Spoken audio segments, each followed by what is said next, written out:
Salam dan bahagia.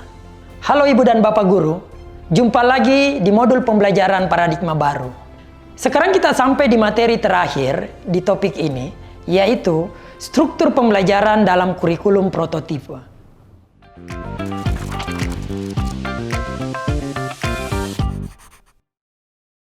Ibu dan Bapak Guru, pembelajaran dengan paradigma baru merupakan upaya menumbuhkan pembelajar sepanjang hayat yang sesuai dengan profil pelajar Pancasila. Proses pembelajaran dengan paradigma baru dilaksanakan melalui kurikulum prototipe yang memuat program intrakurikuler, ekstrakurikuler, dan program penguatan profil pelajar Pancasila. Bagaimana pelaksanaannya pada setiap jenjang? Apa saja perubahan utama pada struktur pembelajaran kali ini? Yuk kita langsung saja pada pembahasannya. Intrakurikuler berisi muatan atau mata pelajaran dan muatan tambahan lainnya seperti muatan lokal jika memang ada di satuan pendidikannya. Berbagai kegiatan dapat dilakukan untuk membantu murid mencapai kompetensi yang diharapkan. Rancanglah kegiatan yang menarik, membangun rasa ingin tahu murid, dan dihubungkan dengan kehidupan atau lingkungan sekitarnya sehingga menjadi bermakna. Dalam proses pembelajaran, Ibu dan Bapak Guru memfasilitasi murid untuk mengamati, bertanya, dan mengumpulkan informasi dari lingkungan nyata, menalar kritis, mengasosiasi, dan mengkomunikasikan temuannya. Dalam setiap tahapan tersebut, murid melakukan refleksi terhadap proses belajarnya. Semua proses ini dilakukan dalam suasana aman, nyaman, saling menghargai, dan sesuai kebutuhan murid. Apa yang dapat kita lakukan untuk membantu murid dalam mengumpulkan informasi dari lingkungan nyata? Berikut adalah beberapa contoh yang bisa dilakukan. Misalnya, memberikan kesempatan pada murid untuk ke halaman sekolah dan belajar tentang tanah pada pelajaran IPA, atau ke pasar untuk observasi dan mewawancarai pedagang dan pembeli saat belajar tentang proses jual beli pada pelajaran ekonomi. Wah, seru sekali ya. Lebih lanjut, Ibu dan Bapak dapat melihat beberapa perubahan utama pembelajaran di setiap jenjang pada kurikulum prototipe ini. Apa saja ya? Pertama, pada fase pondasi yaitu PAUD, pada jenjang ini, murid akan belajar melalui kegiatan bermain yang mencakup antara lain literasi, numerasi, agama dan moral, dan sebagainya. Pendidikan PAUD mempersiapkan murid untuk jenjang pendidikan berikutnya, yaitu sekolah dasar atau SD. Selanjutnya, pada jenjang SD, pada pelajaran IPA dan IPS, dilebur menjadi IPAS. Hal ini didasarkan pada pertimbangan bahwa anak usia SD masih dalam tahap berpikir konkret sederhana, holistik, komprehensif, dan tidak detail. Meskipun IPAS belum diajarkan secara spesifik di fase A, tetapi bukan berarti mereka tidak belajar IPA dan IPS.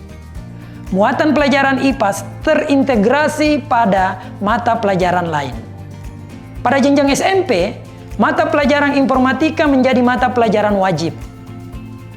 Pada jenjang SMA, murid lebih dipersiapkan kepada minat yang menunjang pilihan pendidikan pada jenjang berikutnya, sehingga pembelajaran dibagi menjadi mata pelajaran umum dan program peminatan.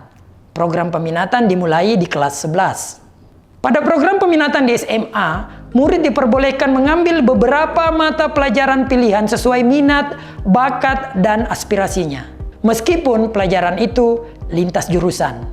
Dalam program peminatan, apabila sumber daya memungkinkan, sekolah juga dapat membuka kelas mata pelajaran baru. Misalnya, kelas bahasa Jerman, kelas tata boga, kelas budidaya kopi, dan lain-lain. Untuk jenjang SMK, sekolah dapat mengambil kelompok mata pelajaran vokasi dan prakarya yang berkolaborasi dengan masyarakat industri sekitar, sehingga pembelajaran disesuaikan dengan kebutuhan dunia kerja dan industri pada lingkungannya. Terakhir, untuk sekolah luar biasa atau SLB, penggunaan capaian pembelajaran akan berbeda-beda karena bergantung pada hasil analisis usia mental murid. Karena meskipun usia kronologisnya sama, tapi bisa saja usia mentalnya berbeda. Untuk kegiatan ekstrakurikuler, kegiatannya tetap diadakan pada pembelajaran dengan kurikulum prototipe. Pelaksanaannya dapat dikembangkan oleh satuan pendidikan sesuai dengan kapasitas dan minat karakteristik murid. Selanjutnya, mari kita bahas mengenai pembelajaran proyek. Program ini merupakan pembelajaran berbasis proyek yang ditujukan untuk penguatan profil pelajar Pancasila melalui tema yang telah ditetapkan, yaitu gaya hidup berkelanjutan, kearifan lokal, Bhinneka Tunggal Ika, bangunlah jiwa dan raganya, suara demokrasi, berekayasa dan berteknologi untuk membangun NKRI, kewirausahaan.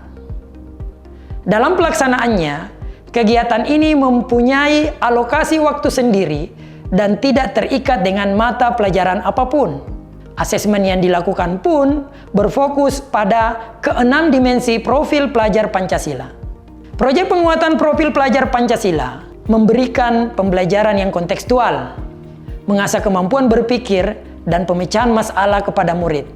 Murid akan belajar mengaplikasikan ilmu lintas disiplin pada program ini. Sekarang kita bahas tentang asesmen. Sebenarnya apa sih asesmen itu? Asesmen merupakan proses pengumpulan dan pengolahan informasi untuk mengetahui kebutuhan belajar, perkembangan, dan pencapaian hasil belajar. Kita mempunyai kewenangan untuk merancang, menentukan teknik, dan waktu pelaksanaan asesmen sesuai dengan kondisi dan kebutuhan.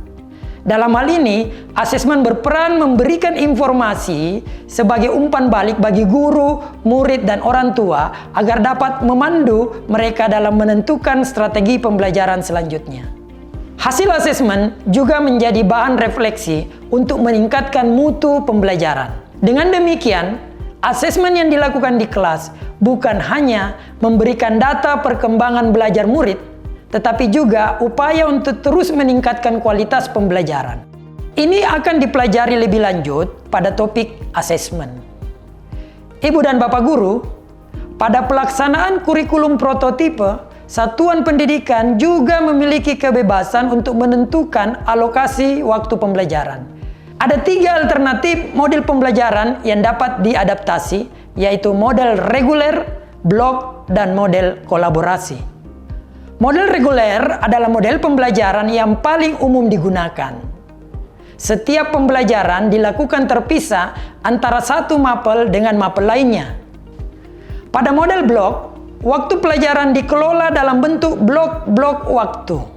Misalnya, dalam satu semester, mata pelajaran IPA diajarkan dalam 3 bulan pertama, kemudian 3 bulan selanjutnya digunakan untuk mata pelajaran IPS.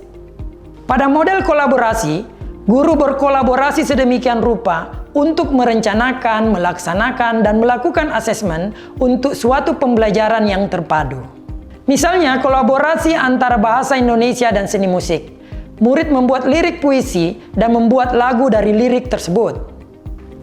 Dalam menentukan alokasi waktu ini, pertimbangkanlah sarana-prasarana, jam mengajar guru, atau strategi lainnya agar pengorganisasian kegiatan belajar berjalan lancar.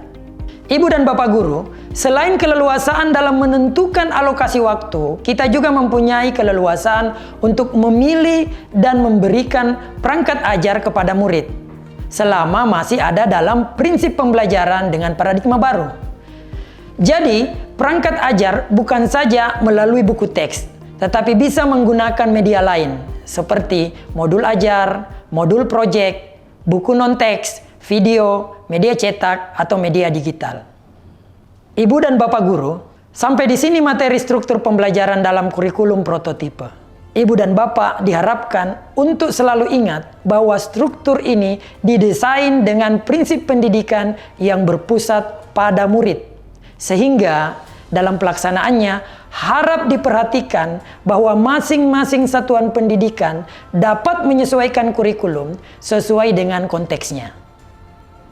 Setelah semua materi pada topik kurikulum kita pelajari, kira-kira apa yang harus kita persiapkan atau perbaiki dalam penerapan struktur pembelajaran ini di satuan pendidikan masing-masing? Semangat belajar terus ya Ibu dan Bapak guru hebat. Salam dan bahagia.